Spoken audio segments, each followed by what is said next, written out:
ay hindi nagmamaliw. Ang pangalan nyo ay dadakilain. Jesus. Glory. Praise you, Jesus. Hallelujah. Hindi ka nagbabago.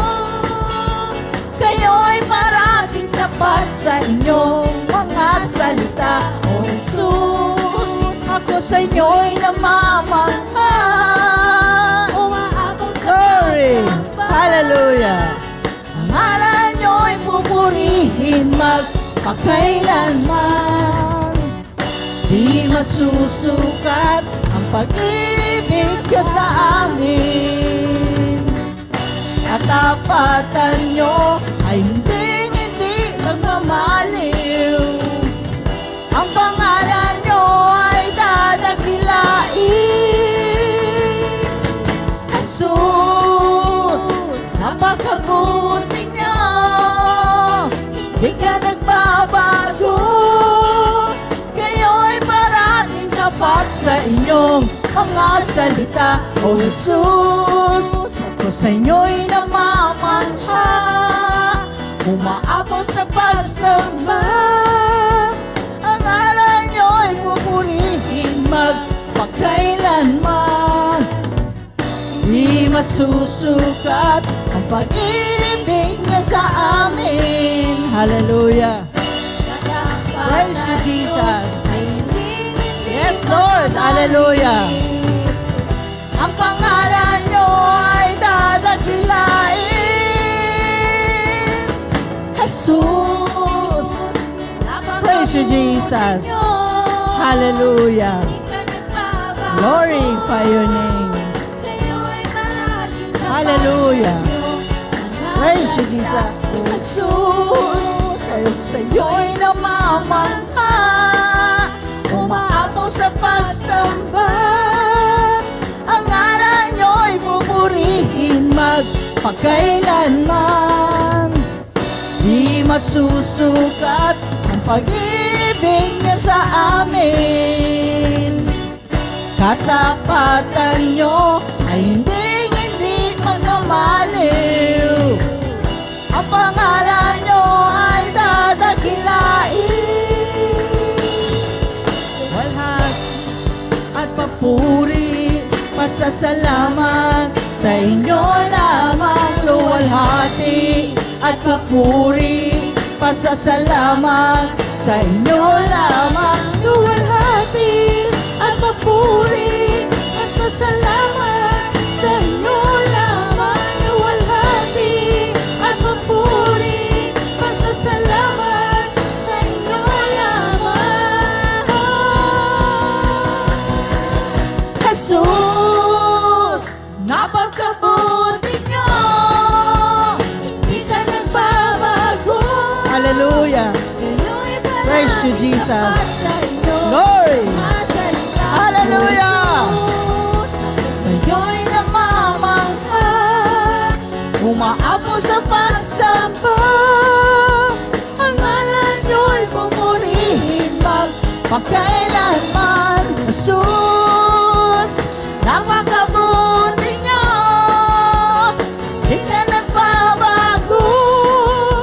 Kayo'y parating tapat sa inyo. Hallelujah. Praise you, Jesus. Hallelujah.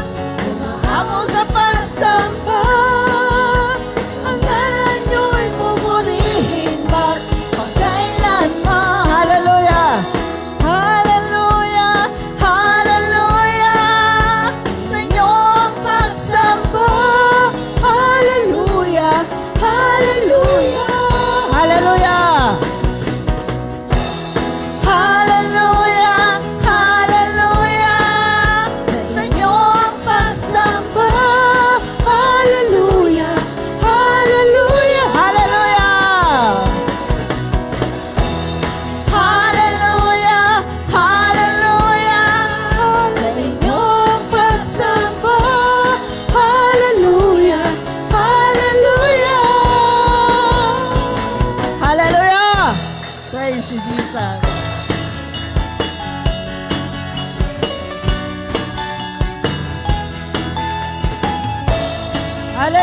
Hallelujah! Thank you, Jesus.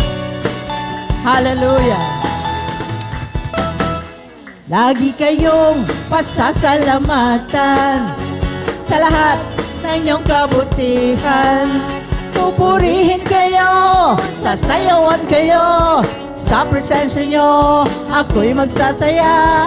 Sa puso ko'y wala nang ang iba. Oh Diyos, oh Diyos. Lagi kayong pasasalamatan. Praise you, Jesus. Glory. Pupurihin kayo, sasayawan kayo. Sa presensya nyo, ako'y magsasaya. Sa puso ko'y wala nang ang iba. Oh Diyos, oh Diyos. Pagkat lagi kong nararanasan ang pag-ibig niyong hindi kayang tumasan kahit na sino pa man. Wala nang ang higit pa sa inyong pagmamahal o mapagkat kayo ang Diyos na tapat kailan naman. Hallelujah! Praise you, Jesus! Hallelujah! Lagi kayong pasasalamatan sa lahat ng inyong kabutihan. Pupurihin kayo, sasayawan kayo. Sa presensya nyo, ako'y magsasaya. Sa puso ko'y wala nang ang iba. Oh Lord, oh Lord.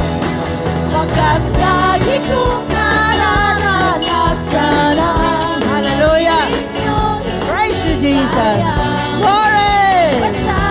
Kahit na sino pa man, wala nang ang higit pa sa inyong pagmamahal o mapagkat kayo ang Diyos na tapat kailan pa man. Hallelujah! Purihin kayo, Panginoon. Hallelujah! Napakabuti niyo, O Diyos. Lagi kayong pasasalamatan sa lahat ng iyong kabutihan. Pupurihin kayo, sasayawan kayo. Sa presensya nyo, ako'y magsasaya. Sa puso ko'y wala nang ang iba. Oh Diyos, oh Diyos. Pagkat lagi kong nararanasan ang pag-ibig niyong hindi kayang tumasan kahit na sino pa man. Wala nang ang higit pa sa iyo pagmamahal o mapagkat kayo ang Diyos na tapat kailan pa man. Kaya't lagi kong nararanasan ang pag-ibig niyong hindi kayang tumasana kahit na sino pa man. Wala nang ang higit pa sa inyo pagmamahal o mapagkat kayo ang Diyos na tapat kailan pa man. Pagkat lagi kong hallelujah. Salamat sa iyo, Panginoon. Hallelujah, hallelujah. Kahit na sino pa man, wala nang ang higit pa sa inyong pagmamahal o mapagkat kayo ang Diyos na tapat kailan pa man. Kayo ang Diyos na tapat kailan pa man. Kayo ang Diyos na tapat kailan pa man. Kailan pa man. Kailan pa man. Kailan pa man. Glory! Hallelujah! Salamat, Panginoon. Hallelujah! Praise you, Jesus. Salamat sa iyo, O Diyos. Patuloy nating awitan ng Panginoon. Hallelujah. Dahil siya lamang ang ating kalakasan. Hallelujah. Praise you, Jesus. Hallelujah. Kayo ang kalakasan namin. Malalapitan at kaligayahan. Dumating man ang pagsubok, walang makapag-iwalay, walang maikukumpara sa pag-ibig niyo. Hallelujah. Kayo ang kalakasan namin. Malalapitan at kaligayahan. Dumating man ang pagsubok, walang makapag-iwalay, walang maikukumpara sa pag-ibig niyo.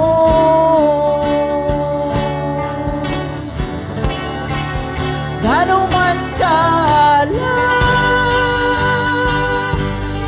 ang langit, pag-ibig niyo'y para sa lahat. Luluhod kami sa paanan niyo at sasamba sa inyo. O Diyos, gano'n man kalayo ang langit, pag-ibig mo'y para sa lahat. Kayo aming Diyos, ang kalakasan at kaligayahan. Minsan pa. Kayo ang kalakasan namin. Malalapitan at kaligayahan. Dumating man ang pagsubok, walang makapag-iwalay, walang maikukumpara sa pag-ibig niyo. Gano'n man kalayo, gano'n man kalayo ang langit, pag-ibig niyo'y para sa lahat. Luluhod kami sa paanan niyo at sasamba sa inyo. O Diyos, gano'n man kalayo ang langit, pag-ibig niyo'y para sa lahat. Kayo aming Diyos, ang kalakasan at kaligayahan. Gano'n man kalayo, gano'n man kalayo ang langit, pag-ibig niyo'y para sa lahat. Luluhod kami sa paanan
Ano mang panahon, ako'y magpupuri sa lahat ng sitwasyon.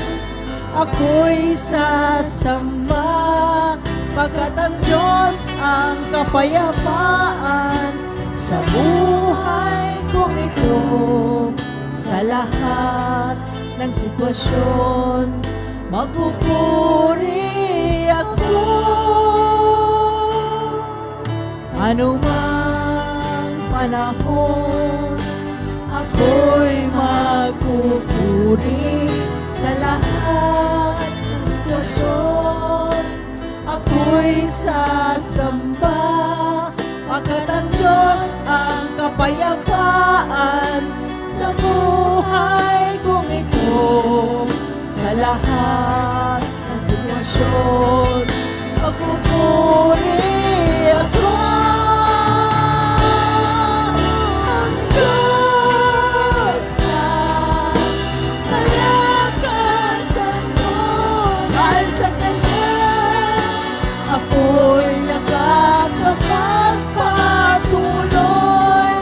Binibigyan ng pagnanasang masunod ang Kanyang kalooban.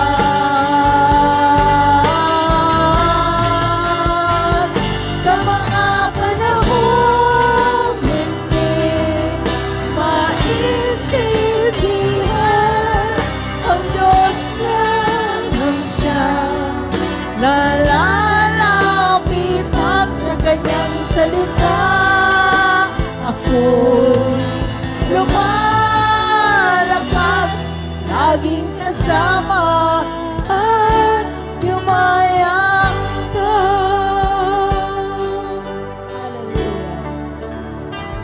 Sa mga bigati, kalungkutan, siya ang lalapitan.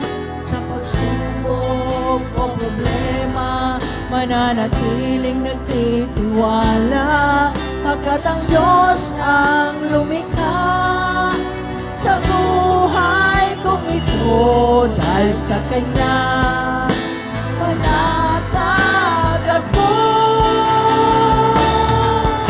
Ang Diyos ang kalakasan ko. Hallelujah! Salamat sa iyo, Panginoon. Yes, Lord. Hallelujah. Glory. Hallelujah. Praise you, Jesus. Glory. Hallelujah.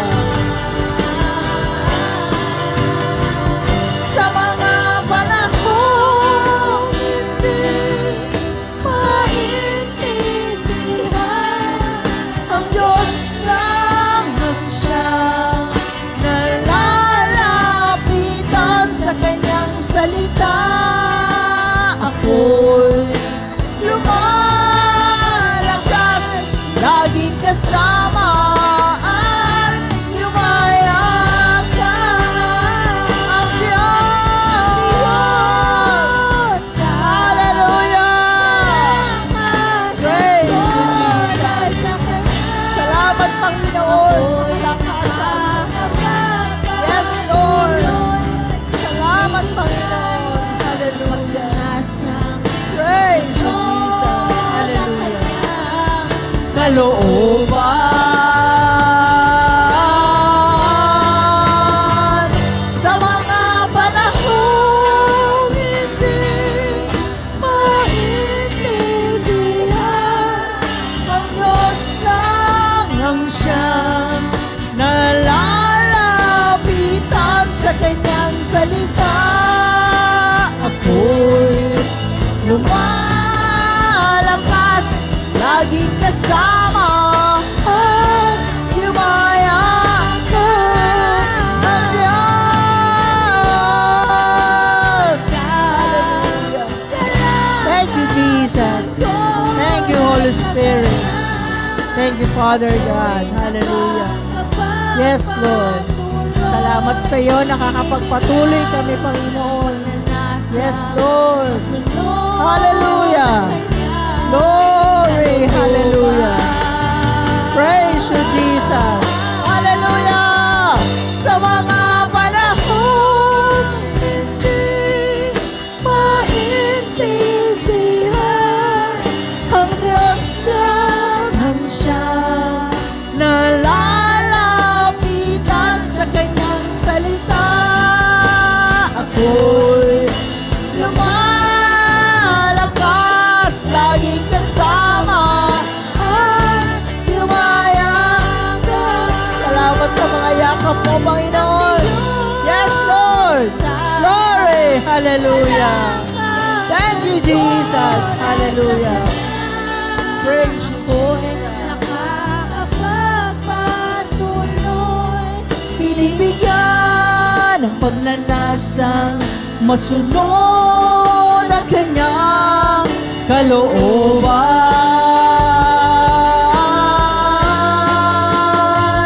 Sa mga panahon hindi maintindihan ang Diyos naman siyang nalalapitan sa kanyang salita.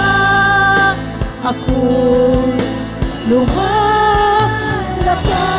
laging kasama at yumayang ka.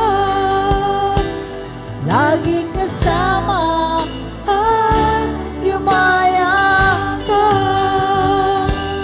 Laging kasama at yumayang ka. Purihin natin ang Panginoon. Hallelujah. Hallelujah.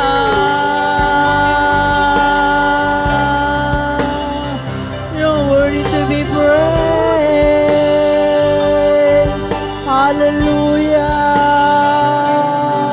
Hallelujah.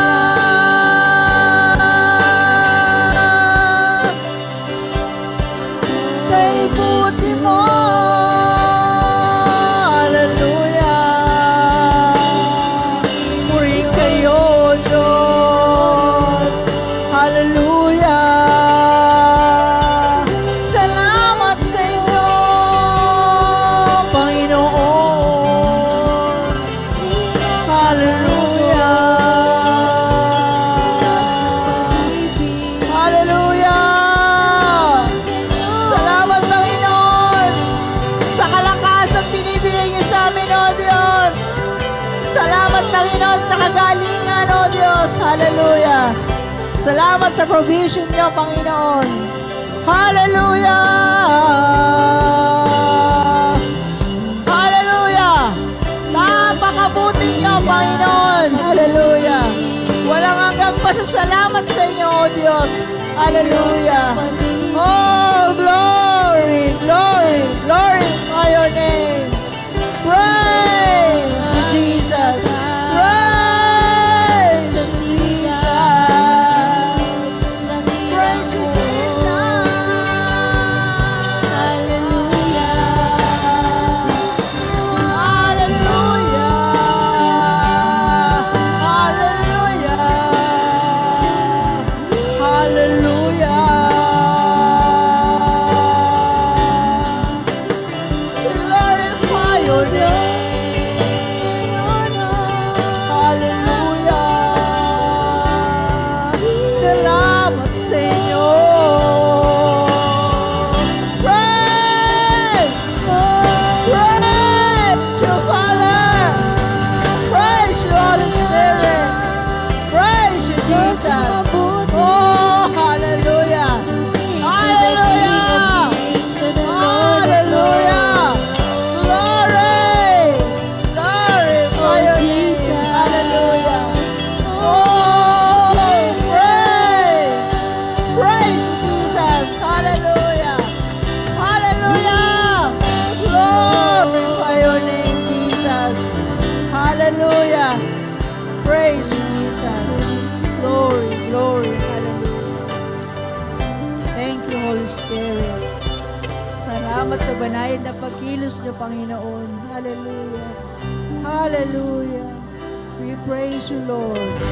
Glorify your name. We exalt your name on high, Jesus. Hallelujah. Napakabuti niyo, Panginoon. Napakabuti niyo, Panginoon. Hallelujah. Salamat, Panginoon. Salamat. Salamat sa presensya niyo, Banal na Espiritu. Hallelujah. Praise you, Jesus. Hallelujah. Glory, glory. Hallelujah. Praise you, Jesus. Hallelujah. Hallelujah. Purihin kayo, Panginoon. Purihin ang dakila niyong pangalan. Hallelujah. Salamat sa presensya niyo, Panginoon. Hallelujah. Hallelujah. Hallelujah. Hallelujah. Hallelujah. Sa inyo ang pinakamataas na papurit pagsamba sa pangalan ni Jesus. Sa tayo magsabi ng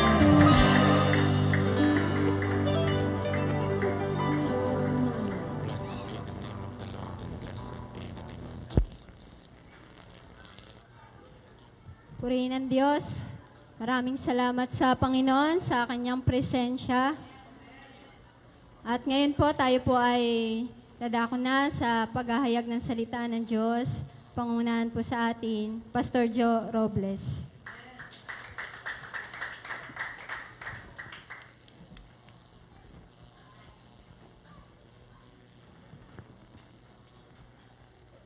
Purihin po ang Diyos. Muli ay isang pinagpalang umaga sa ating lahat.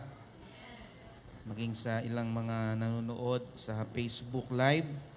Naniniwala ko ang Diyos ay patuloy na kasama natin sa lahat ng ating ginagawa sa Kanya.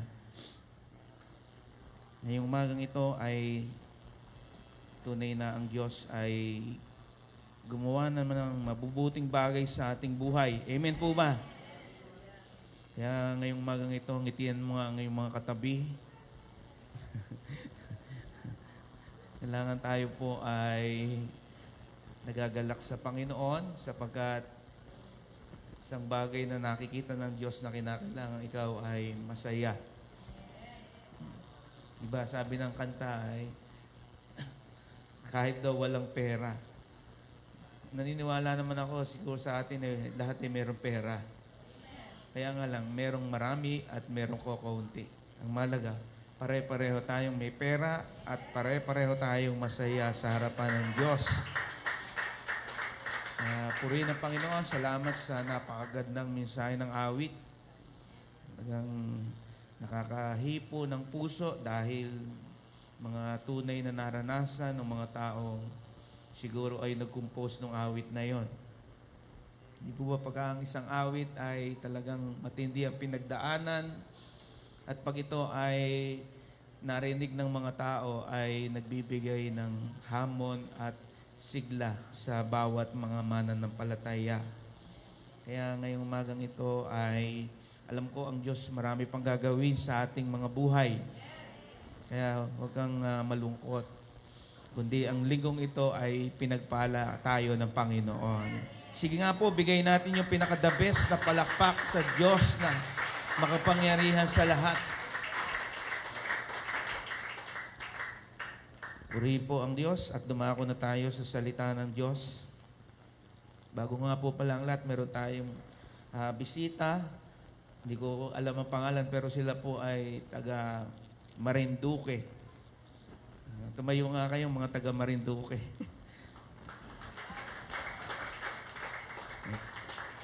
Okay, welcome po kayo dito sa Dorope Church, Noveleta. Salamat sa Panginoon at yung pagsasama-sama natin ay ito po ay pagpapalakasan ng bawat isa sa atin. Sige po, samahan niyo po ako sa aklat ng Juan chapter 15 verse 16. John chapter 15 verse 16. Hiniling ko po ang lahat na tumayo at atin pong basahin bilang pagbibigay galang po sa salita ng Diyos. Ganito po ang sinasabi sa salin ng aking Biblia. Hindi kayo ang pumili sa akin. Ako ang pumili sa inyo. Hinirang ko kayo upang kayo'y humayo at magbunga at manatili ang inyong bunga Sa gayoy anumang hingin ninyo sa Ama sa aking pangalan ay ibibigay sa inyo. Purihin po ang pagbabasa ng kanyang salita at tayo po ay humingi ng tulong sa Panginoon upang tayo po'y gabayan niya. Ama naming Diyos na mabuti, lubos po kami nagpapasalamat sa nagdaang sanglinggo na kami po ay patuloy niyong ginabayan at pinatnubayan, ipinagkaloob ang lahat ng aming mga pangailangan. Lubos ang aming pasasalamat sapagkat nakamit namin ang lahat ng iyon. Kaya ngayong umagang ito sa aming pagdako sa lugar na ito, kami po ay patuloy na nagpupuri at sumasamba sa iyo. At sa umagang ito ay patuloy pong ipapahayag ang iyong salita. Dalangin namin, O Diyos, na kami po ay tulungan nyo, samahan nyo ng imbanal na Espiritu, bigyan ng karunungan sa lahat po ng ipapahayag at naniniwala po kami na anuman ang maririnig naming mga salita ay tutugon sa pangangailangan ng bawat isa sa amin. Kaya sa oras na ito, sa iyo ko po pinagkakatiwala ang kabuuan ng aming gagawin ito muli sa pangalan ng Ama, ng Anak at ng Banal na Espiritu. Ang lahat po ay magsasabi ng Amen. Sige po, makakaupo na kayo. Purihin ng Diyos, talagang mabilis ang araw. Kaya tayong mga nakay Kristo ay dapat ay hindi po nagpapabaya sapagkat ang araw ng Panginoon ay napakabilis. Kaya nga sinabi ng ating tagapanguna, ang pagbabalik ng Panginoon ay isang kisap mata lang. Kung iisipin natin gaano kabilis ang isang kisap mata, sino sa inyo ang hindi kumukurap? Lahat po tayo ay kumukurap. Ganun daw kabilis. Kaya yung nagsasabing, sa huli na lang ako magsisisi. Huli ka na pagka biglang dumating yung dadating. Kaya kailangan po ang mga Kristiyano ay laging nakahanda sa Panginoon sapagkat ito yung pinakamagandang buhay na mangyayari sa atin. Ang ating mga pagpapagod na ito o ating pagsasakripisyo ay hindi nasasayang yan sa Diyos. Kung ikaw man ay gumasta ng pamasahe, okay lang, basta kay Lord. Kayang palitan ng Panginoon yon. Naniniwala po ba kayo ron? Kayang palitan ng Diyos. Kung mo isipin nawalan ka, ang isipin mo ay yung kayang ibigay ng Diyos sa iyo. Ay lahat naman ng bagay na nawala, napalitan na ng Diyos. Sa buhay mo, nawalan ka ng kalungkutan, ang ipinalit naman ay kagalakan. Kaya purihin po ang Panginoon. Iba ang Diyos na magbalik sa atin. Ngayong umagang ito, pamagatan natin ng ating mensahe, magalak tayo, isa ka sa pinili ng Diyos. Magalak tayo, isa ka sa pinili. Sa buhay natin ito ay pribilehiyo po ang ikaw at ako ay mapili ng Panginoon. At ang isang napili ay isang kagalakan sa puso. Kaya nga merong mga labanang ginagawa, halimbawa, Miss Universe, o kung ano-ano mga patimpalak na dinadaos ng tao. Ang mga napipili ay talagang karangalan niya yon. Kaya sa buhay natin, pag ikaw ay napili ng Diyos, karangalan mo sa buhay mo yon.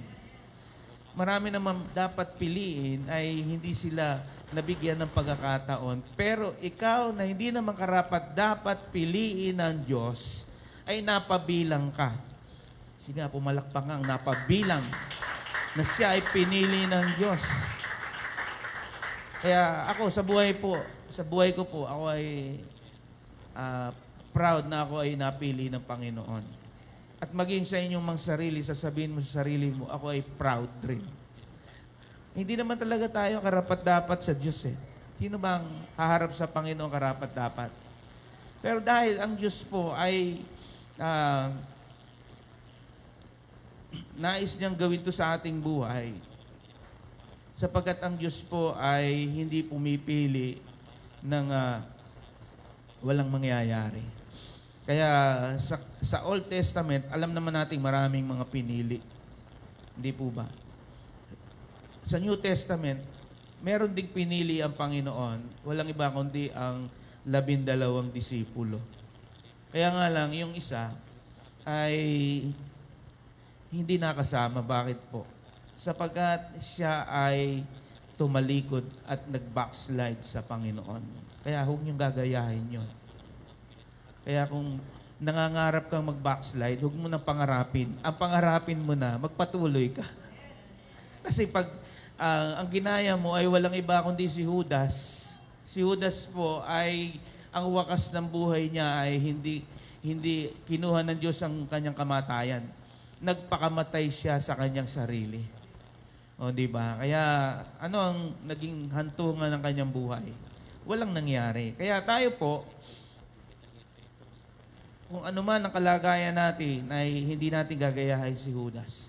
Ang gagayahin natin ay ang Panginoong Hesus. Meron po ako rito tatlong pag-aaralan natin. At alam naman nyo kung ano ang aking pag-outline. Alam naman nyo, tatlo-tatlo lang. Kasi pag ginawa po siguro 10 ito, baka may pumito na rin sa hulihan.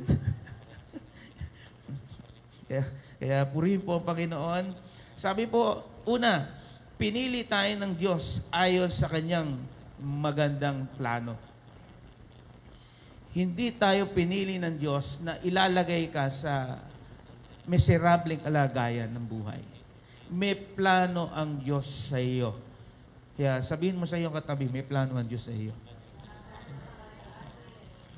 Kaya purihin po ang Panginoon dahil sa kanyang magandang plano ay inihahayag niya ang nais niyang ipakita sa atin. Sabi dito sa Efeso chapter 1, verse 5, ay ganito ang sabi ng ating Panginoon. Efeso chapter 1, verse 5, pinili niya tayo upang maging anak niya sa pamamagitan ni Jesucristo ayon sa kanyang layunin at kalooban. Bakit tayo pinili ng ating Panginoon? Para daw tayo ay maging anak niya. Hindi po lahat ng tao dito sa daigdig ay anak ng Diyos. Ang itinuturing lang na anak ng Diyos ay yung mga pinili niya. Kung babasahin natin sa sa Juan chapter 1 verse 12, ang sabi roon ay yung pagkakapanganak na sa atin ay hindi sa pamamagitan ng tao. Tayo po ay pinagkalooban ng Diyos na karapatang maging anak ng Diyos. Kaya yun po ay pagpapala sa ating buhay. Basahin nga natin yan sa Juan chapter 1 verse 12. Subalit ang lahat ng tumanggap at sumampalataya sa Kanya ay binigyan niya ng karapatang maging mga anak ng Diyos. Ano ang ibinigay ng Diyos? Binigyan tayo ng karapatang maging anak. Kaya kung hindi ka naman naging anak ng pinakamayaman dito sa mundo, pero ikaw at ako ay ginawang anak na pinakamayaman sa anak ng pinakamayamang ibig sabihin na kilala natin ay walang iba kundi ang Diyos. Pinakamayamang Diyos yung ating Ama. Amen. Kaya hindi tayo mahirap pagdating natin sa langit. Bakit? May Ama tayong makakasama sa langit na napakayaman. Kaya binigyan tayo ng karapatang maging anak ng Diyos. Ang sabi sa 13, sila ay hindi naging mga anak ng Diyos. Hindi dahil isinilang sila ayon sa kalikasan o sa kagustuhan o sa kagagawa ng tao, kundi ayon sa kalooban ng Diyos. At ito nga yung plano ng Diyos sa ating buhay. Kaya tayo naging anak niya. Kaya sa buhay natin ito, napakaganda ng plano sa iyo. At hindi ka ginawang anak na ang plano lang sa iyo ay ipahama ka nung naging ama natin. Ang plano niya ay iayos yung buhay natin na merong tatahaking magandang mararating. Di ba, yung mga magulang pag nagkaanak yan, meron na yung mga pangarap sa anak. O paglaki mo ay kailangang ikaw ay magiging guro. Pangkaraniwan naman po kasi yon. Yung iba naman ang gusto ko ay maging doktor ka. Ang iba naman ang gusto ko ay maging engineer ka. Huwag lang ng DPWH. Kaya dito po, ang mga magulang ay may plano, ang Diyos din ay may plano sa iyo. At naniniwala po ako na doon sa layunin at plano ng Diyos, ito po ay para sa ikabubuti nating pare-pareho. Kaya yung pagiging anak mo ay merong gustong igawin ng Diyos sa iyong buhay para ikaw ay mapabuti sa Kanya. Kaya sila po pagka maliliit pala, lumalaki ay ipinupus natin sila, yung ating mga anak, doon sa alam nating makabubuti sa kanila. O sige anak, dahil ikaw ay mahilig humawak ng tamborin, pag puri talagang ginagawa nila yung pinakamabuti lang magagawa sa sinasamba nila.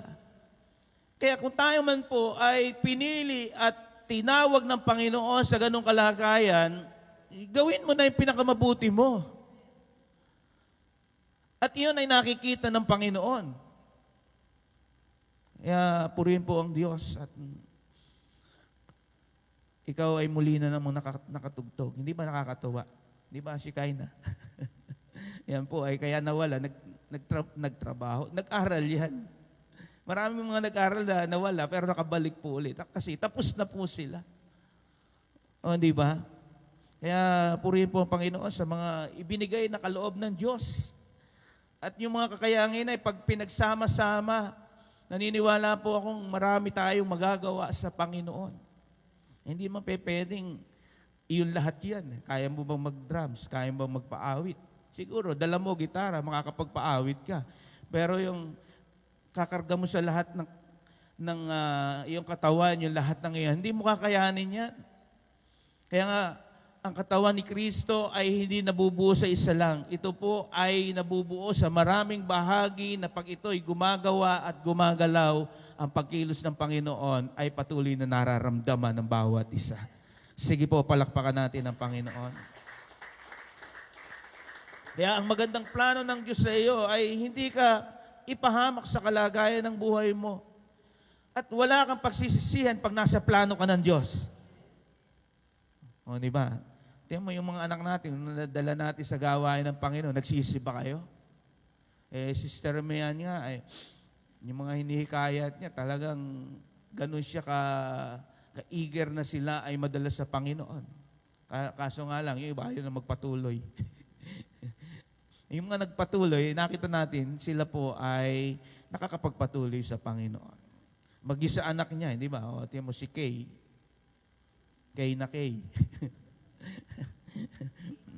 Okay na. Bakit?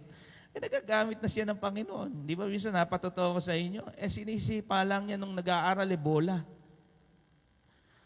Yung palang pagkaka-dislocate, nagkaroon ng fracture yung tuhod niya, yung pala magiging way para siya ay makakilala sa Panginoon.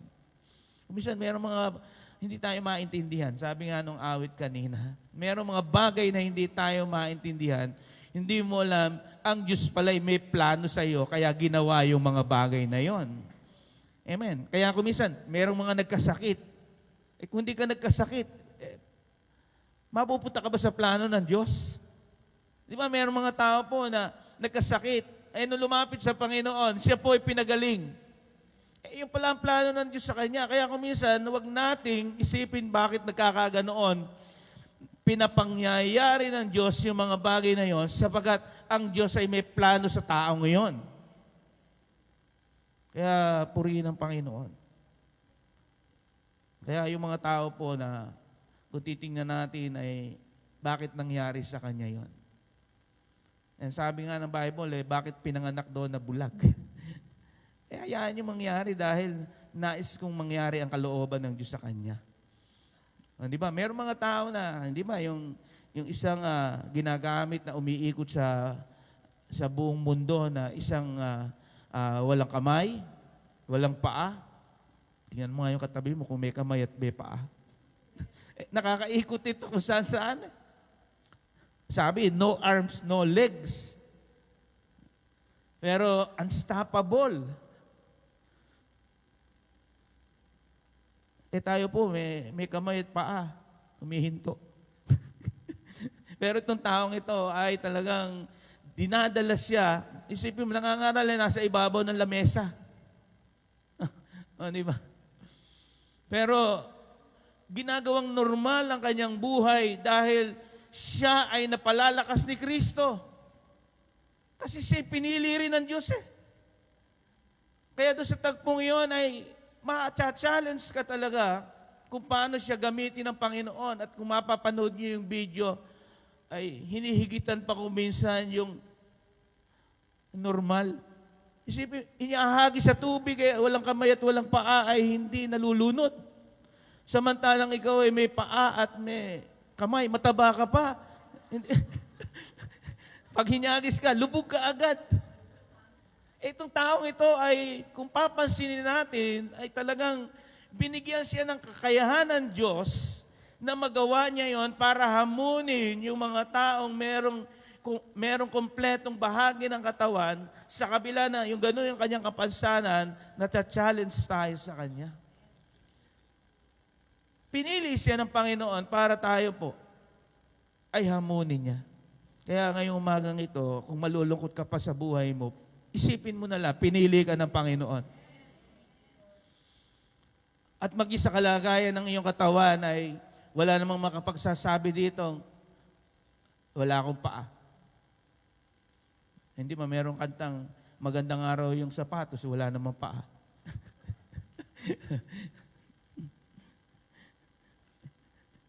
Kaya ano mang bagay na ating natatanggap, blessing po yan. Masarap man ang pagkain mo kung wala ka naman panlasa. Di ba, yung mga nakaranas ng COVID, ng coronavirus. Pag pinakain mo yun, ayaw kumain. Bakit? Wala naman lasa.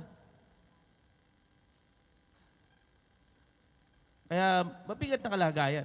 Sa sitwasyon ngayon, titingnan natin, nakahihigit tayo bakit yung pagkakapili ng Diyos sa atin, maganda ang plano ng Diyos para sa iyo.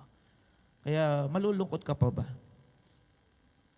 Sa planong ito ay hindi po tayo iiwanan ng Diyos. Nais niyang ibigay sa atin kung ano ang gusto niyang mangyari sa iyo.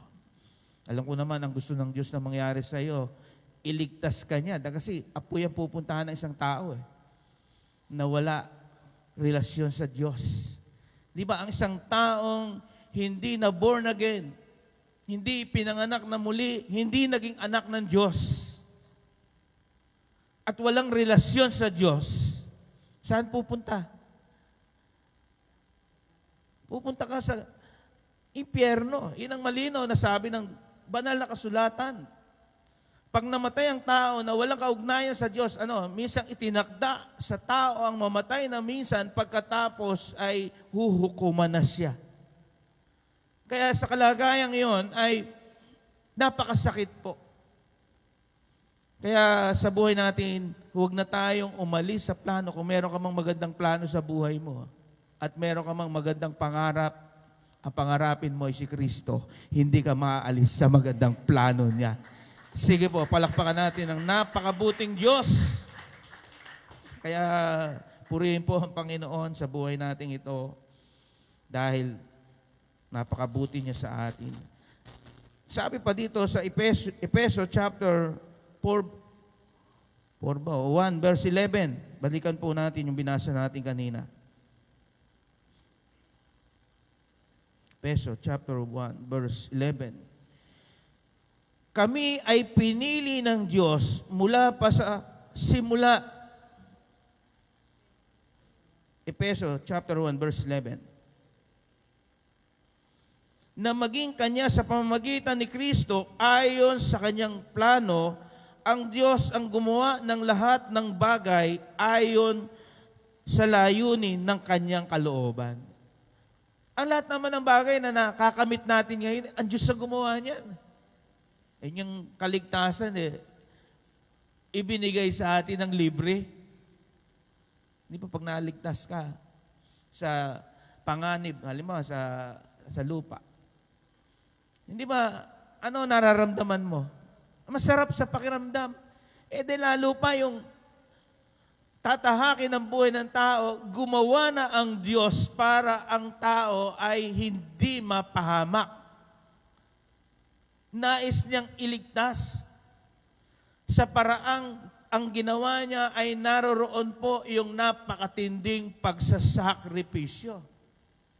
Isipin mo, hindi naman siya ang makasalanan Yung kasalanan mo, ginawa ng Diyos, kinuha niya. Ikaw dapat ang magdudusa, siya na nagsakripisyo yung nagpakahirap. O sino sa atin dito pag nakagawa ng hindi maganda, aakuin niya. O ako na ang bahalang ikulong nyo. Madali bang gawin yon? Sa Panginoon, ang ginawa niya, dahil ikaw ay makasalanan sa harapan ng Diyos, ikaw ay iniligtas, pinatawad ng Panginoon sa kasalanang ginawa mo sa Kanya. Wala naman po sa ating exempted sa kasalanan. Hanggang ngayon yan, nagkakasala pa tayo. Iba lang yung nagkakasala, iba yung namumuhay ka sa kasalanan. Yung namumuhay sa kasalanan, ayaw nang umalis doon. In-enjoy na niya yon. Pero yung nagkasala ka at ikaw ay humingi muli ng tawad sa Diyos, inamin mong ikay nagkamali, handa kang patawarin ng Diyos. Pero yung namumuhay ka na sa kasalanan at hindi ka na umaalis at sinasabihan ka, ini-ignore mo lang yung sinasabi ng mga tao higit sa lahat ng Diyos. Kasi wala ka ng conviction noon Wala ka nang nararamdaman. Ang iniintindi mo sa iyong sarili, kahit nagkakasala ako, okay pa rin naman ako, buhay pa rin naman ako. Totoo, buhay ka lang. Pero sa harapan ng Diyos, meron kang magiging pananagutan sa Kanya. Kaya sa buhay po natin ito, siya na raw ang gumawa ng lahat ng bagay. Pribilehiyo po ito sa atin. Kaya tayo po sa panahon ngayon ay binibigyan ng Panginoon ng pagkakataon, lalo na yung mga tao pong hindi makaalis, hindi makalaya doon sa ganong kalagayan, binibigyan ng pagkakataon ng Diyos. Ano sabi? Magsisi. Ang pagsisisi po ito, pagbabalik loob sa Diyos. Maraming mga tao ayaw magsisi. Tuloy-tuloy, mas lalong dinadagdagan ang kasalanan, lalong bumibigat ang kasalanan sa kanilang buhay. Ito po, hindi makakatulong sa mga Kristiyano na ang kasalanan, nagkasala ka na, mas dadagdagan mo pa. Sino ang masaya pag nagkasala? Ang bata nga, pag may nasirang gamit, halimbawa, saya siya naglalaro, nakasira siya. Bibigla siyang malulungkot noon. Tayo man ganun din, makukumbikta agad tayo dahil alam mo sa sarili mo na ikaw ay may nagawang pagkakamali sa Diyos. Kaya mahalaga, inaamin natin, Lord, patawarin niyo po ako kung ako man ay marami ng pagkukulang sa inyo. Marami akong gustong gawin, pero kung minsan nang nananaigay yung gusto ko, hindi yung gusto niyo. Pag tayo po ay nasa plano ng Diyos, ang plano niya ang masusunod sa ating buhay. Kasi siya po ang arkitekto ng ating buhay. Siya ang gagawa ng iyong magandang kinabukasan. Kaya purihin po ang Diyos. Ang sabi sa kalagayang ito, sabi pa rito sa chapter 1 verse 12, pinili upang maparangalan ang kanyang pangalan. Ang gusto ng Diyos, kaya tayo pinili niya, merong mga taong higit na magbibigay ng pagpaparangal sa Kanya. Di ba tayo pag may mga nakamit sa ating buhay, ang agad nasasabi natin, thank you Lord. At sa iba naman natin kaharap, sasabi natin, praise the Lord dahil sa kabutihan ng Diyos. Sabi ito sa verse 12, kaming mga unang umasa sa Kanya ay pinili niya at hinirang upang parangalan ang Kanyang kaluwalhatian. Hindi tayo pinili para hindi gawin ito. Ipinagmamalaki natin ang Diyos na gumawa nito sa ating buhay sapagkat nais nating siyang maparangalan. Kaya yung merong trabaho, magpasalamat ka, binigyan ka ng trabaho ng Diyos. At kung wala ka naman trabaho, parangalan mo na ang Diyos para bigyan ka ng trabaho. At kung ikaw ay nakatanggap ng mga bagay na wala sa iyo, ay hindi mo mahigit na mapararangalan ng Diyos. Nagkaasawa ka ng gwapo. Nagkaasawa ka ng manginginom. Ano ang reaksyon ng mga ganun tao? Kung hindi ka Kristiyano, kahit ganun ang nararanasan mo sa iyong buhay, nasasabi pa rin, praise the Lord. Pero sa sarili mo, hirap na hirap ka na. Hindi po ba? Pero tayo, mga Kristiyano, lagi nating pinaparangalan ng Diyos sapagkat ang gusto ng Panginoon ay laging pinaparangalan siya. Sige nga po, palakpakan natin ang Panginoon. Kaya nga, nung ang Panginoon ay dumating, hindi ba ang mga tao ay pinarangalan ng Diyos? Nagsisigawan sila. Ang iba nga ay pumutol doon ng mga sanga. At ang iba naman ay nagsasambit. Purihin ang haring darating. Ang problema, yung mga hindi nakakaintindi, ano ang nagiging sinasabi? O bakit nag-iingay yung mga tao ngayon? Sabi sa bakit to nag-iingay? Sabi ni Jesus, kung hindi magpupuri ang mga taong ito, kahit ang mga bato ay pasisigawin ko. Kaya tayo po ay hayag na hayag. Yung mga born again ay maiingay yan. Totoo naman, di ba? Pag nagpupuri na tayo, tayo po nag-iingay sa mabuti. Hindi tayo nag-iingay na nagkukos ng kaguluhan. Merong mga ingay. Halimbawa, may mga nagiinuman, kaya pala nag-iingay, may nag-aaway na ron, may nagsusuntukan na. Meron namang pag-iingay na, hindi ba nabanggit ko minsan na ang mga tao po kaya nag-iingay dahil nandoon sa iniidolo nilang mga alaga nilang manok. Sige, manalo ka. Nilaban yung manok niya. Talagang sila po ay nagsisigawan. Nakadami na ba kayo ng sabungan? Di ba? Dito, marami sabungan dito sa Cavite, diyan sa Noveleta, at diyan sa tapat ng ng Robinson. Pag nadaan ka riyan, dumadagundong po sila sa tindi ng kanilang sigawan. Tayo, kung minsan, mga Kristiyano po ay sinabing, purihin ang Diyos. Parang nagpunta lang sa church, lulugo-lugo, lalata-lata, at walang kapuwersa-puwersa. Hindi ba pagka ang iniidolo mo ay alam mo mayroong ginawang mabuti sa iyo, hindi ba ikaw ay lalong mapapasigaw? Nanonood lang nga naman kayo ng basketball. Di ba? May mga amateur sa barangay. Sigawan kayo na sigawan. O kung kayo napupunta ng mga coliseum na pinagdadausan ng PBA. Di ba? O dumating lang yung magandang artista. Hindi naman ang dumating sa atin ay magandang artista. Ang dumating sa atin ay ang magandang Diyos na babago ng kalagayan ng buhay natin. Kaya siya yung lagi nating parangalan.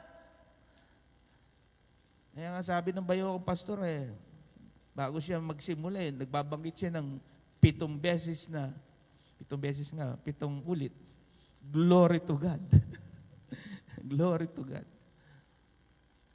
Amen. Ang gusto ng Panginoon, yung siya'y napararangalan mo. Di ba pag pinaparangalan mo, pinupuri mo, natutuwa. Tao nga, pag pinupuri mo, natutuwa siya sa iyo.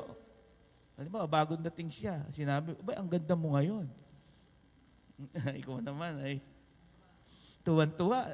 Pakiramdam mo noon ay talagang, iba naman, pag pinuri mo, sabi ko nga kay Pastora, pinupuri, ang ganda mukha ko. Matagal ko nang alam yan.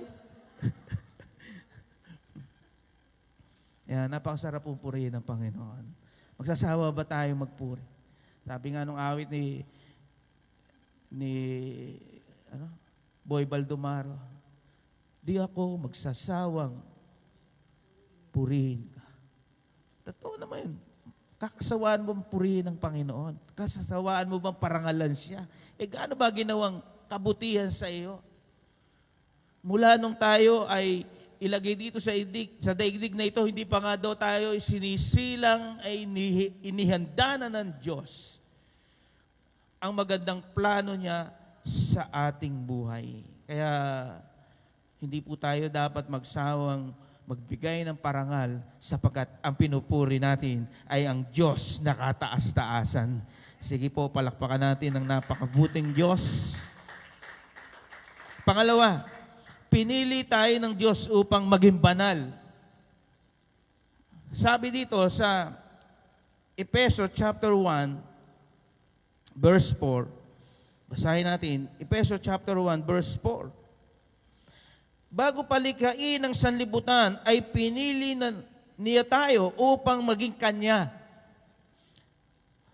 Sa pamamagitan ng ating pakikipag-isa kay Kristo at upang tayo'y maging banal at walang kapintasan sa harap niya dahil sa pag-ibig ng Diyos. Kaya tayo pala, pinili ng Panginoon, gusto ng Panginoon, tayo po ay maging banal sa Kanyang harapan. O Pastor, paano mangyayari yun na hindi ko kayang magpakabanal? Kaya nga, kailangan daw tayo'y makipag-isa kay Kristo. Kaya yung iba, hindi nila kayang magpakabuti, magbago. Bakit? Hindi talaga sila nakikipag-isa sa Diyos.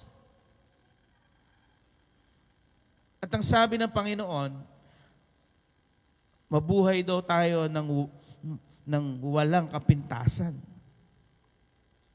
Kaya dito sa pinapakitang ito, sa pagkakapili sa atin ng Panginoon, ang pamumuhay natin ay meron dapat mangyari. May nangyayari po ba sa ating buhay? O marami pang babaguhin? Baka ikaw ay na kay Kristo na, palamura ka pa rin. Meron po mga ganyan eh.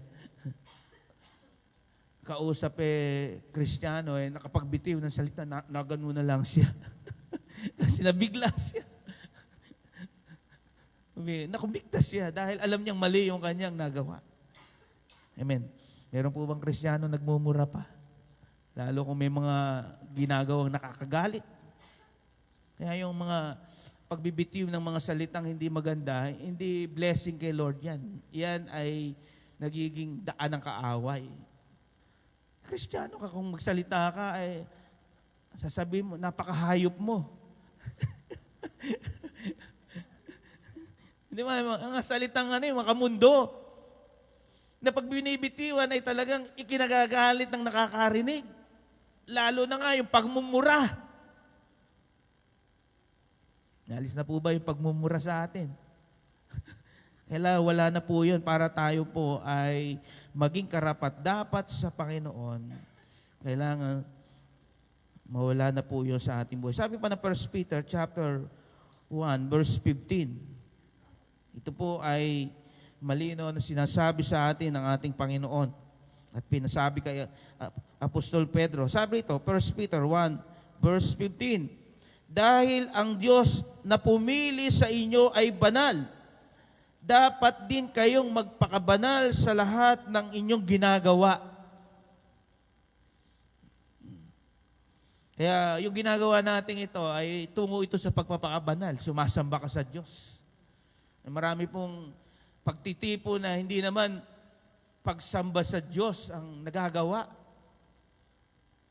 Ang sentro ay walang iba kundi yung pinaghaharapan nila. Kaya yung mga tao pong mahilig uminom, ang laging sentro ay walang iba kundi ang bukang bibig. O ano ba ang naririyan? Sa halip Biblia, ang katabi, red horse. Yun po ba ay pamumuhay ng may kabanalan? Magpakabanal do sa lahat ng inyong ginagawa. Ano sabi sa 16? Sapagkat nasusulat, magpakabanal kayo sapagkat ako'y banal. Bakit gustong sabihin ng Diyos sa atin ito? Ang gusto ng Panginoon, ihanda yung ating buhay para tayo ayos sa Kanya. Hindi pupunta sa langit ang masama at makasalanan. Ang pupunta sa langit ay yung nagsisikap mamuhay magpakabanal. At yun ang kinakailangang nakikita po sa atin sa araw-araw. Hindi lang sa gawa, maging sa salita, ay may kabanalan yung lumalabas sa iyong bibig.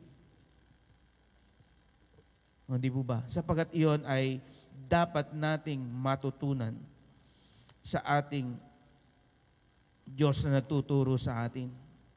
Sabi pa sa 17, walang kinikilingan ng Diyos. Hinahatulan niya ang mga tao ayon sa mga ginawa nila. At dahil tinawag ninyo siyang Ama, mamuhay kayong may takot sa Kanya habang kayo'y nasa mundong ito. Ngayon po sa panahon natin, ang mga tao parang makikita mo ay parang walang Diyos. Pero kung meron Diyos, matatakot ka dapat. Kung paano gumawa ng kasamaan, mga nakawangyang nangyayari, pagpatay, at kung ano-anong mga makikita mo. Bakit? Ang hinahanap ng mga newscaster, di ba? Ng mga reporter.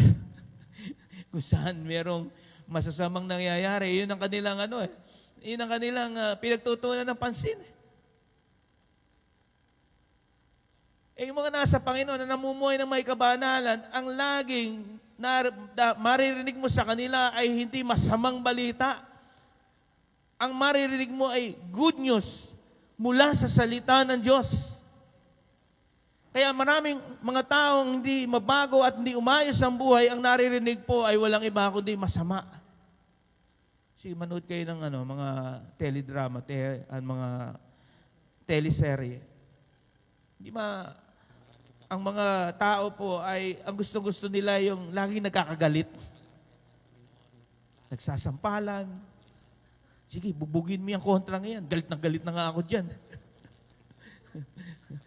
Naalala ko nung bata ako, may kapitbahay kami, pag nanood katabi mo siya, nagagalit doon sa kontrabida, ang binubugbog ay yung katabi. Pag hinawakan, talagang winhawagwag yung katabi. Bakit? Yun ang kanilang ginagawang mali Kung ang gagawin po ng tao ay tama, ang tao ay mapupunta doon sa tamang buhay at sa tamang pagpapakabanal. Kaya, binibilinan tayo na ang gagawin natin ay yung gawang higit na malulugod ang Diyos. Kaya napakasarap po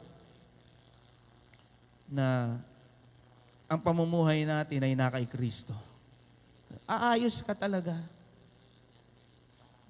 Tingnan mo yung mga taong walang Kristo sa puso. Ano ang laging word na maririnig mo? Una na dyan ay yung pagrereklamo. Bakit? Kahit na kay Kristo, nagrereklamo pa rin. Kasi may entry point ng kaaway. Di ba? Pagka ikaw ay na kay Kristo, handa kang magtiis. Kung alam mo yung sinasabi ng Diyos ay yun ang sinisikap mong magawa. Kahit nahihirapan ka, kailangan mong magtiis. Pero ang mga nanay, pagka nahihirapan hindi na talaga makatiis. Kaya, ayon daw sa statistic, ay mas marami raw nasasabi ang babae kaysa sa lalaki. Sabi nga kanina ni Mr. A, mga bagyo raw pangalan ay babae. Bakit may bagyo rin ang pangalan ni lalaki? O, di ba yung paeng, yung undoy. Pero makikita na. Dante. Pablo. Kaya makita natin, ano ang dapat gawin ng mga tao? Tungo sa kabanalan. Ang buhay na maayos ay katanggap-tanggap sa Diyos. Sapagat iyon ang dapat matutunan natin. O, di ba? Kasi hindi naman sa atin lang tinuturo mga magulang maging sa mga anak. Kaya nga yung mga bata, tinuturo sila sa Sunday school para sila po ay matuto at magkaroon ng takot sa Diyos. Di ba? Kung di tayo nataniman ng salita ng Diyos, wala kang takot sa Diyos. Ang paggawa mo'y bara-bara, huwag mo akong pakialaman. Ang Diyos mo noon ay ang sarili mo. Di ba? Ang word natin, huwag mo akong pakialaman. Ako man ay meron din pinaniniwala ang Diyos. Ako man ay meron ding Diyos na sinasamba. Pero maraming mga taong ganyan na sinasabi, pero wala namang pagbabago at walang kabanalang nagaganap sa kanilang buhay. Bakit walang kapangyarihan sa kanila yung Diyos niyang sinasamba nila at pinaniniwalaan? Pero naniniwala ako, pag ang totoong sinasamba mo ay Diyos na makapangyarihan, ang buhay mo siguradong mababago, siguradong maaayos, siguradong gaganda ang takbo ng buhay mo. Kaya nga pag may mga tao pong nakakilala sa Panginoon, nadidilat yung mga tao. Ano nangyari? Ano ang ihip ng hangin? Parang kay Apostol Pablo, di ba? Nagpapapatay ng mga Kristiyano.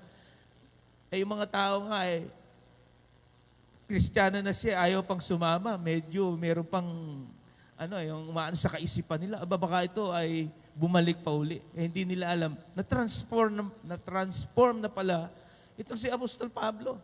Yung dating Saulo, naging Pablo. Bakit? Binago ng Panginoon. Kaya pag yung buhay natin ay nakaugnay at tungo doon sa ganap na pagbabago, ay merong makikita ang mga tao. Kaya nagtataka sila. Anong nangyari dati ito? Nagpapapatay ngayon, nangangaral na ng salita ng Diyos. Ibig sabihin ng mga nakapo na sa Kanya, kakampi na pala natin siya. Hindi ba, meron bang mga ganon na nagtataka sila, dati napakasamang tao noon at talagang siya ay hindi makalaya sa bisyo. Nung makita mo siyang binago ng Panginoon, ano ang sasabihin ng mga tao? Totoo ngang merong Diyos na bumabago sa kanyang buhay. Kaya sa buhay natin, pag tayo po ay merong kaugnayan sa Panginoon, bagamat sinasabing mahirap magpakabanal, meron tayong sinusundan, meron tayong halimbawa, unang-una ang ating Panginoong Hesus. Kaya ano ang sabi niya sa verse 16? Sapagkat nasusulat, magpakabanal kayo sapagkat ako'y banal. Bakit sinasabi yun Apostol Pedro sa atin at pinasabi sa kanya ng Diyos? Para ang mga tao po ay iayos ang buhay sapagkat hindi pwedeng pumunta sa langit ang hindi nagpakabanal. Lagi ko pong nasasabi, napakaigsi na ng buhay natin dito sa lupa. Ang mga may edad sa atin, napakarami ng mga nararamdaman sa katawan. Tama po ba? Nadadala na lang kayo ng inyong mga maintenance. Kaya kayo nagiging alive. Kung wala ng maintenance. Kasi doon tayo nakatuon. Lalo na nga kung may kainan. Ano sasabihin? Sasabihin ng katabi, bawal sa iyo yan. Hindi, kainom ko lang ng gamot. May gamot naman. Kaya anong gusto ng Panginoon? Yung ating katawang ito, hindi ba sabi? Tayo raw ang templo ng Diyos. At ang templong ito ay tinatahanan ng banal na Espiritu. Ang templo ng Diyos ay ang ating katawang ito. Na pag siya'y nanahan, siguradong ang buhay mo ay kalugod-lugod sa Kanya. Yung dating hindi mo ginagawa mo na ngayon. At hindi mo lang ginagawa mo ngayon, gusto mo gawin at hindi lang gawin, excited ka pang gawin mo yon. Na-excite pa ba tayo sa ginagawa natin sa Panginoon? O na-attend tayo ng church na pinilit ka na lang. Meron po mga ganyan, pinipilit na lang. O attend ka sa church. Pero ang isang taong excited sa Diyos, kahit hindi siya pilitin, meron siyang matinding conviction. Sapagkat nais niyang dali ang kanyang buhay sa Diyos para ito po ay umayos. Sa totoo lang, para tayo mga sasakyan eh. Sa mahabang araw na tayo'y gamit na gamit. Ano nangyayari sa ating katawang lupa? Humihina. Sa katawang spiritual ay ganun din. Humihina yung ating kaluluwa. Humihina yung ating spirito. Anong kailangan? Kailangan dali natin sa Panginoon para tayo ay muli niyang iayos. Diba, pag ang sasakyan ay dumating yung pagkakataong siya ay nagagamit, nawawala na siya sa timing. Ano kailangan pag wala na siya sa timing? Kailangan i-tune up na siya. At kung siya man ay sira na, kailangan i-overhaul na siya para muli siyang i-restore at muling manumbalik yung kaniyang sigla.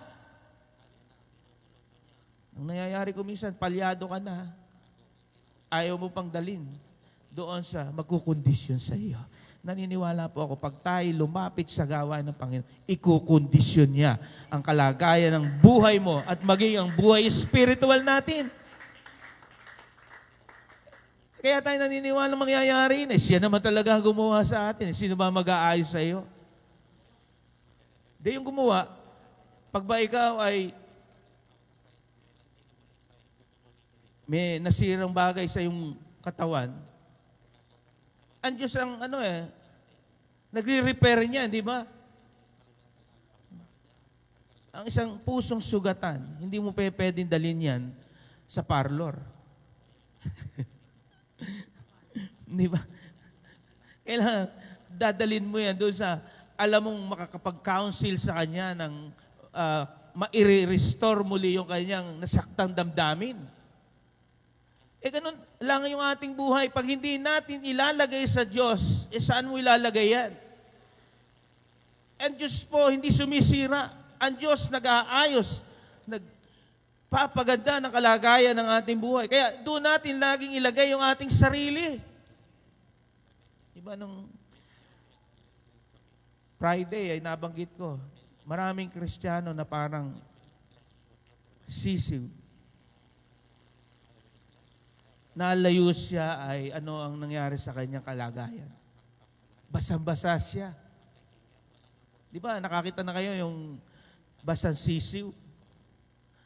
Ginaw na ginaw, walang kalakas-lakas, nangihina na.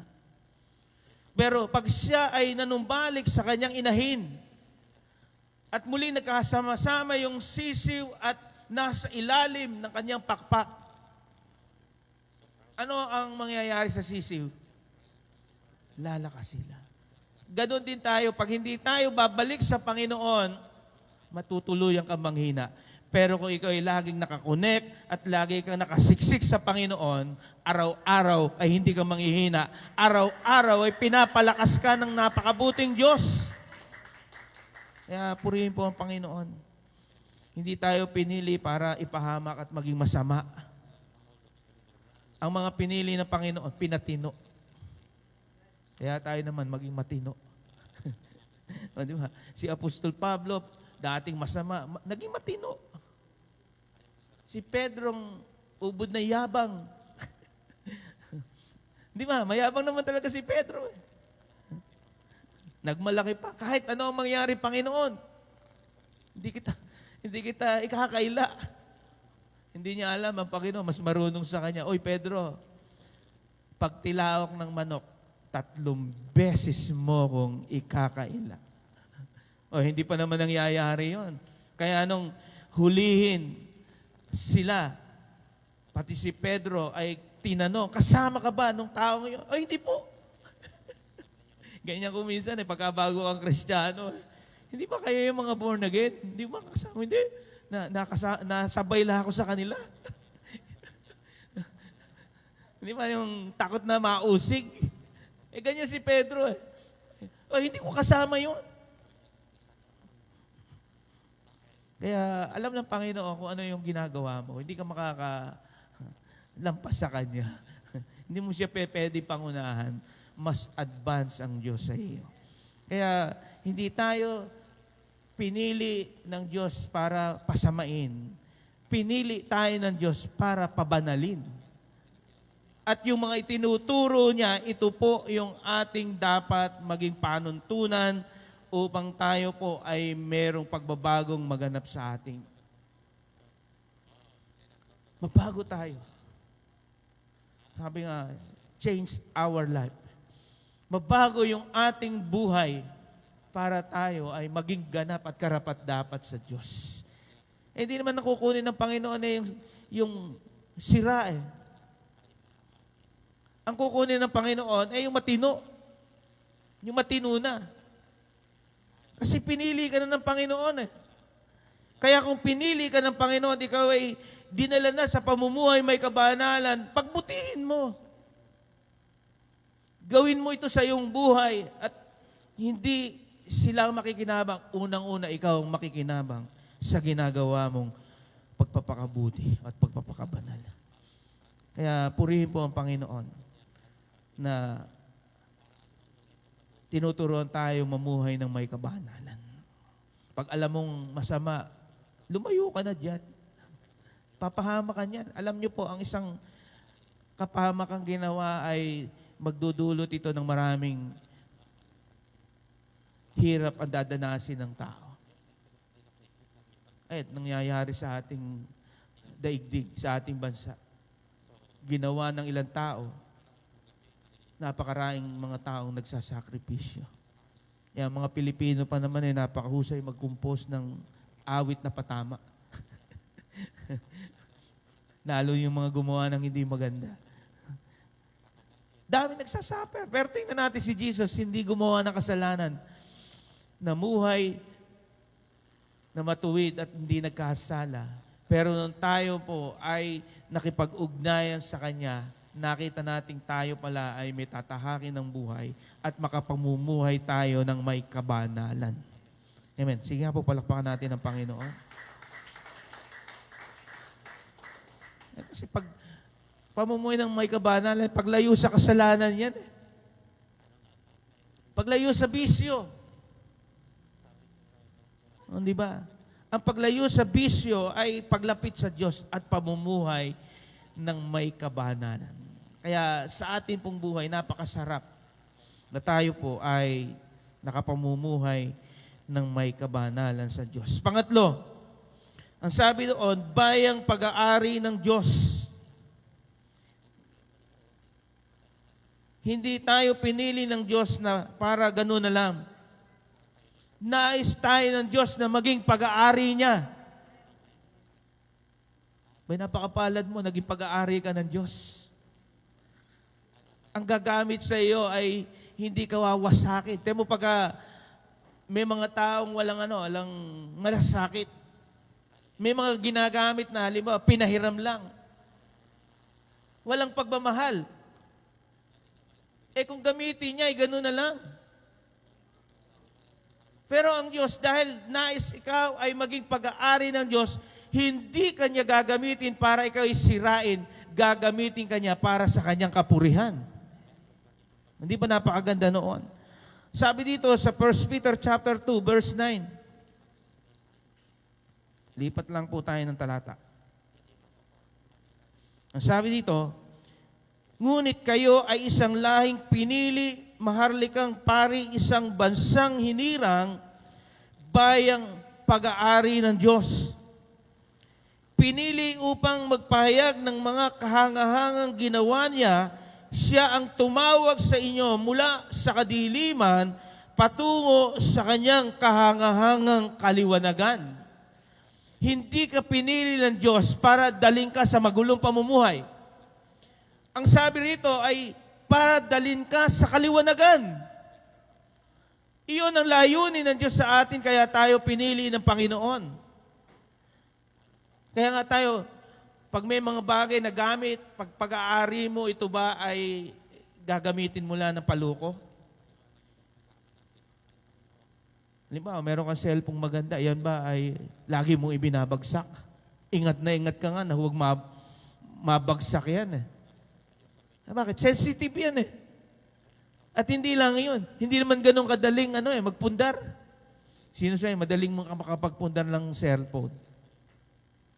Yung iba nga, para lang magkaroon ng cellphone, kukuha ng nahulugan. At least kung may cellphone ako, kahit naguhulog ako, nagagamit ko na. Hindi ganun kadaling mapasa iyo ang isang bagay. Pero ikaw ay napasa Diyos na. Naniniwala ako, hindi ka gagamitin ng Panginoon na ikaw ay masisira. Habang ginagamit ka ng Panginoon, lalong gumaganda ang kalagayan ng buhay mo. Sige po, palakpakan na natin ang Panginoon. Kaya tayo po, huwag tayong magsawang magpagamit sa Diyos. Pag-aari ka na niya. At kaya kanya kinuha ay ayaw kanyang nananatili sa kadiliman. Gusto ng Panginoon, daling kanya sa maliwanag na buhay at doon kanya gagamitin ng higit. Kaya kung anong meron sa iyo, paggamit mo na sa Panginoon. No, di ba? Anin ba yung mga talentong yan? Kung hindi mo gagamitin. Kaya napakapalad po nung minsan mga anak ng pastor. Lumalabas yung mga kaloob sa kanila. Alam ko ba yung mga anak ko, magkakaroon ng ganyang mga kaloob. Si David, kahit saan mo isalang yan, pwede. Utusan, pwede. Walang bayad. Kahit saan mo siya ilagay, gusto niyang gawin eh. Bakit? Gusto niyang maglingkod sa Panginoon eh. Kaya nga minsan sinabihan namin, pag walang sasayaw, huwag ka nang saka ka sumayaw. Mahilig po talaga magsasayaw.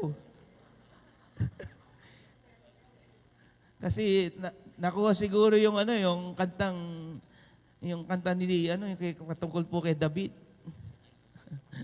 Si David naman talaga mahilig magsayaw, hindi ba sa anahari? Di ba? Mahilig siyang magsayaw. Kaya nga siya pang gumagawa ng idadagdag. Kaya si Lu kasi walang tapis pag nilagay ng tapis.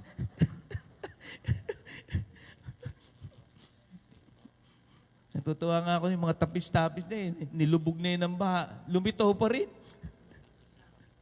Gamit pa rin talagang. Kagamit-gamit. Di ba? Hindi ba napakaganda nung ganong mga tao?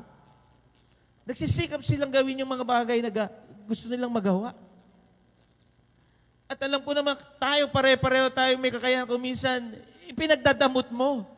Sabihin mo nga sa iyong katabi, huwag kang maramot. Huwag mong pagdamutan ng Diyos. Kaya yung atin pong mga kakayanang yan ay pag hindi natin ibibigay sa Diyos,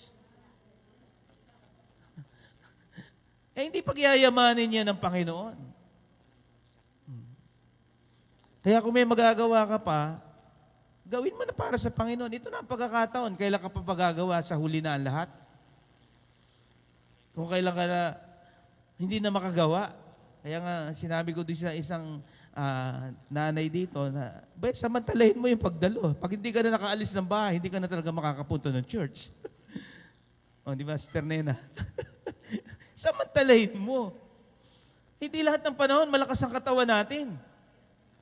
Kaya habang tayo may lakas, kaya nga sabi, ang lakas ng kabataan ay lalo nating gamitin para sa Panginoon sapagat sila ay kagamit-gamit.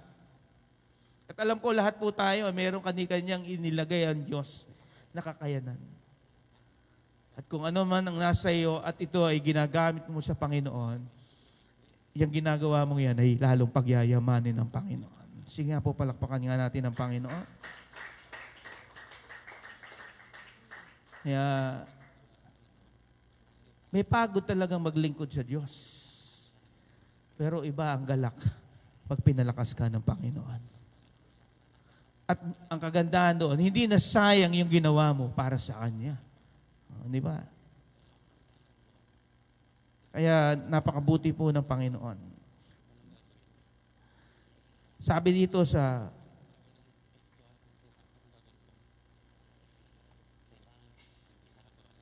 verse 10,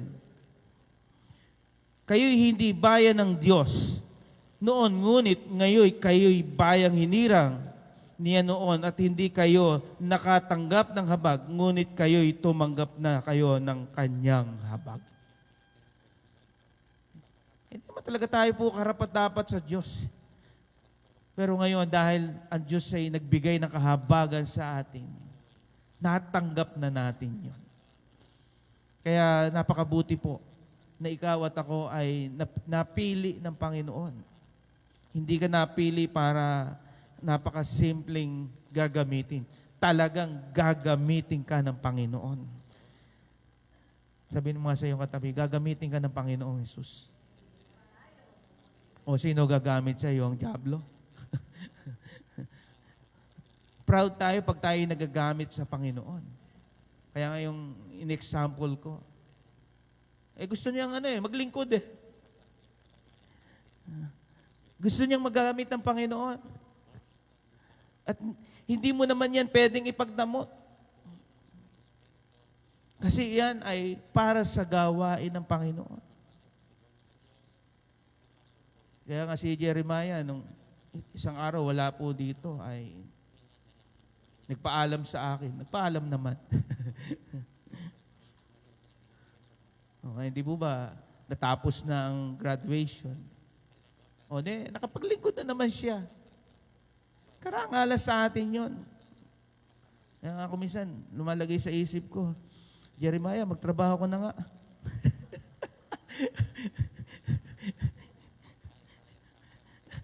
Magtrabaho. Mag-isa kanya man sarili siguro, parang iniisip niya, magtrabaho na nga ako. Pero naniwala ako, pag sa Diyos tayo nagtatrabaho, hindi tayo pababayaan ng Panginoon.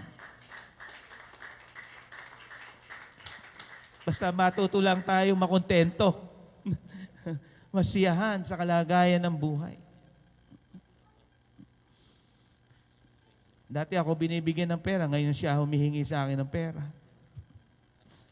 Kahapon wala atang pamasahe. Sabi, padalan daw siya Gcash. Buti na lang, yung aking Gcash kahit 500 may laman. Hindi ko man pinabibigay sa inyo yung number ko para bigyan nyo. Kung gusto nyo lagyan, hindi okay. Kaya purihin po ang Panginoon. Kahit tayo nakakaranas ng hirap, maligaya tayo dahil napili tayong naglilingkod sa Panginoon. Hindi talaga madali ang pagiging Kristiyano. Pero pag ginagawa mo ang kalooban ng Diyos, magiging maligaya yung puso mo. Hindi ba? Kung nahihirapan man tayo na tayo ay may ginagawa sa Kanya, okay lang.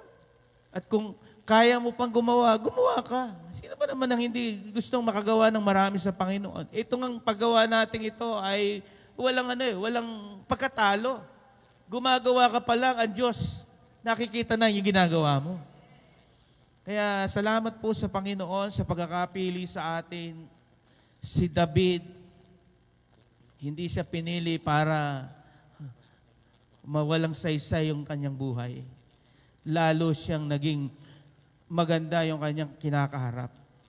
Isipin mo sa labanan, hindi siya umaatras. Kasi nilagyan siya ng kapangyarihan ng banal na Espiritu upang kung ano man yung mga kakaharapin niya ay malampasan niya yon. Madali ba kay David na hamunin ng isang napakalaking tao? O kayo nga lumaban sa napakalaki ang kalaban? Kung maliit ang kalaban mo, sasabihin, pitikin ko lang, talsik yan. Hindi. Ang kalaban niya, mas malaki pa sa kanya. At ang kalagayan ng tao ngayon ay bihasaro sa labanan. Pero hindi nakita ni David.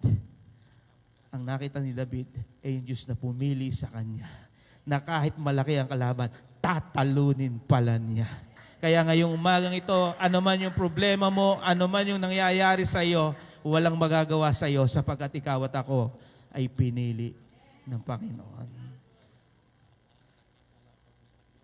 May nagagalak po ba tayo pinili? Huwag ka malungkot. Ang mga pinili, hindi pupunta ng impyerno. Ang mga pinili, siguradong pupunta ka ng langit. Amen. Napakabuti ng Diyos na pumili sa atin na hindi tayo ipinahamak, kundi ang dulo ng ating buhay ay pagtatagumpay. Sige po, awitan natin ang Panginoon. Tinatawagan ko ang mga kasamahang mga awit dahil ang Diyos ay patuloy na kumikilos sa ating buhay para tayo ay lalong higit na tulungan ng Panginoon sa hindi natin kaya. Kaya purihin ng Panginoon, marami ka mang mga pakikibakang pinagdadaanan sa buhay, huwag mong isipin yon. Ang isipin natin ay ang Diyos. Pag pinili ka, hindi ka ipatatalo ng Diyos. Pag pinili ka, tagumpay ang ibibigay sa iyo ng Diyos. Kaya ngayong umagang ito, naniniwala ako hindi ka nakarating ngayon para ikaw ay matalo. Nakarating ka ngayon para purihin at sambahin ng Panginoon. Dahil ikaw at ako ay pinagtagumpay niya. Sige nga, pupurihin natin ang napakabuting Diyos. Hallelujah! O, purihin ka, O Diyos, na pumili sa amin. Hallelujah.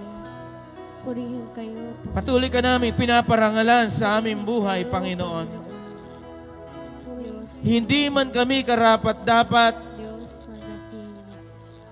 kami ay napili mo, Panginoon. Praise you, Lord. At hindi lamang kami napili, kami ay mga kagamit-gamit sa inyo. Kami ay magiging mga lingkod nyo, na anuman yung mga ipinapagawa nyo, mga paghayo, panghihikayat ng mga kaluluwa, ay kailangan gawin namin ito. At hindi lang yun ang gagawin ng Diyos. Ang gagawin ng Diyos, kung gagawin natin yun, sasamahan tayo ng banal na Espiritu. Hallelujah. Sabi nga ng awit, lumapit tayo na may papagpakumbaba sa Panginoon. Alam ko lahat tayo nagkulang, nagkamali. Nariyan ang biyaya ng Panginoon para tayo muli niyang tulungan at itama ang ating mga buhay. Sige, awitan natin ang Panginoon.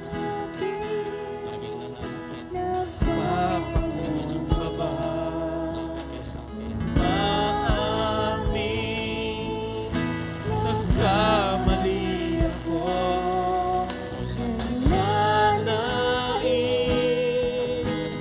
Sa pagkilos nyo, hintay sa presensya nyo.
Sige po.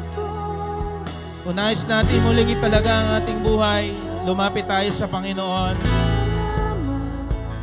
Nais ng Panginoon na tayo po ay muling magamit niya. Sige po, bukas ang altar para tayo magpakumbaba sa Panginoon. Wala tayong pwedeng ipagmalaki sa Kanya. Hindi ka napakasimpleng tao. Ikaw ay pinili ng Diyos. Nakagamit-gamit sa Kanya. Sige po, lumapit po kayo. Pagpe-pray ko po kayo sa Panginoon. Upang kayo po ay tulungan ng Diyos. Hallelujah.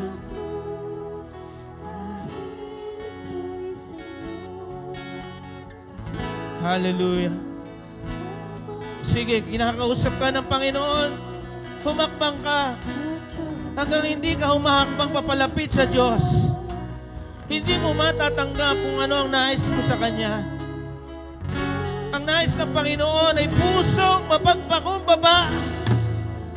Magpakumbaba tayo sa Kanyang harapan.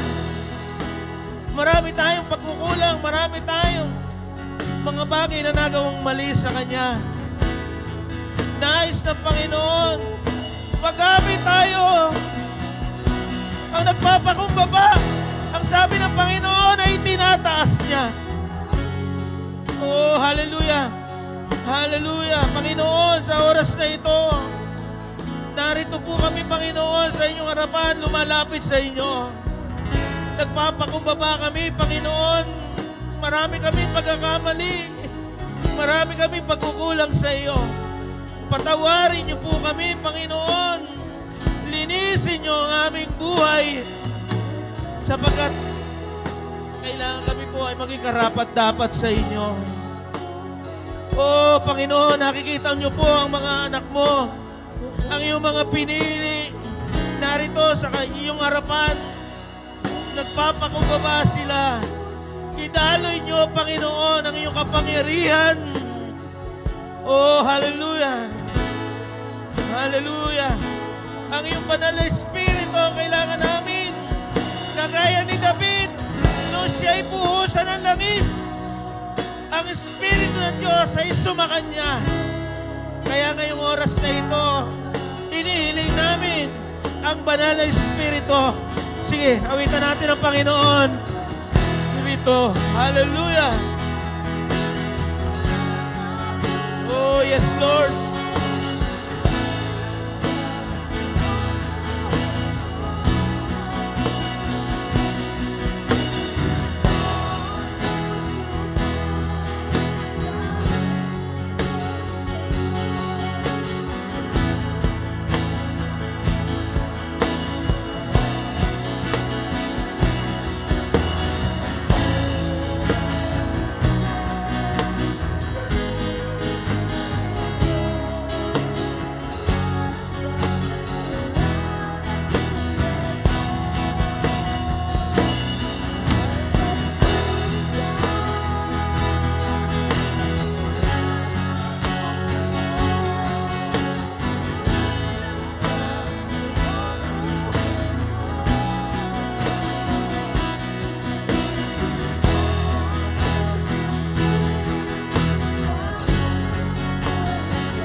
gamitin niyo, Panginoon. Para sa kaluwalhatian niyo. Kinanggap ko sigla panatili. Uwang ko sa iyo ay ka sa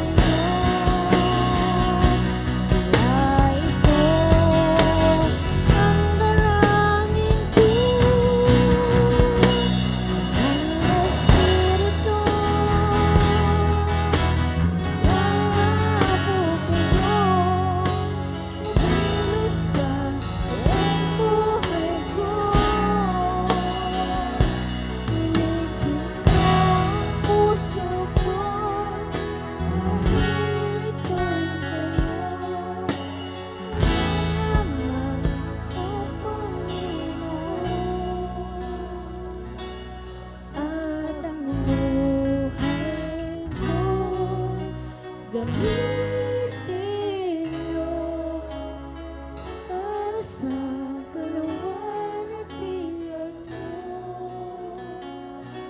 Banal na Espiritu, malaya po kayo, kumilos sa buong buhay ko.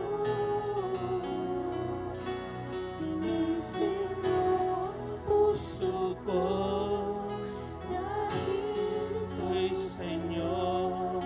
sa'yo lamang, O Panginoon. At ang buhay ko'y Gamitin niyo para sa kaluwalhatian walhatian niyo. ng Espiritu. Kaya po kayo. Kumilos sa buong buhay ko. Linisin mo ang puso ko dahil ito'y sa'yo. Sa'yo lamang, O Panginoon. At ang buhay Buhay ko. Gamitin niyo para sa walhatian niyo. Espiritu. Hindi tayo pinili ng Panginoon.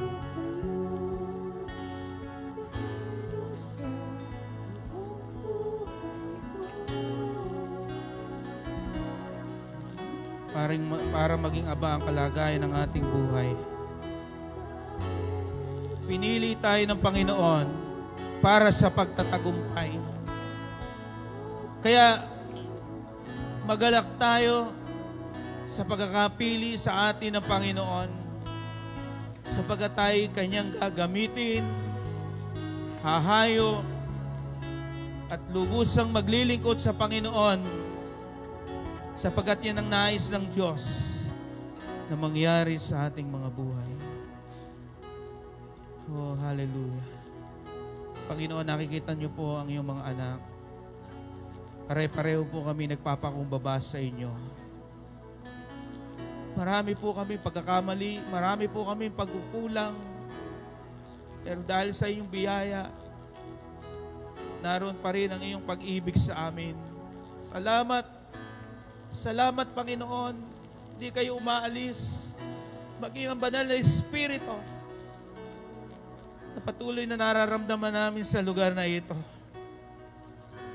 Hallelujah. Hallelujah. Salamat sa inyo, Panginoon. Hallelujah. Sige po, makakatayo na kayo. Muli nating awitan ng Panginoon. Purihin natin siya. Na Espiritu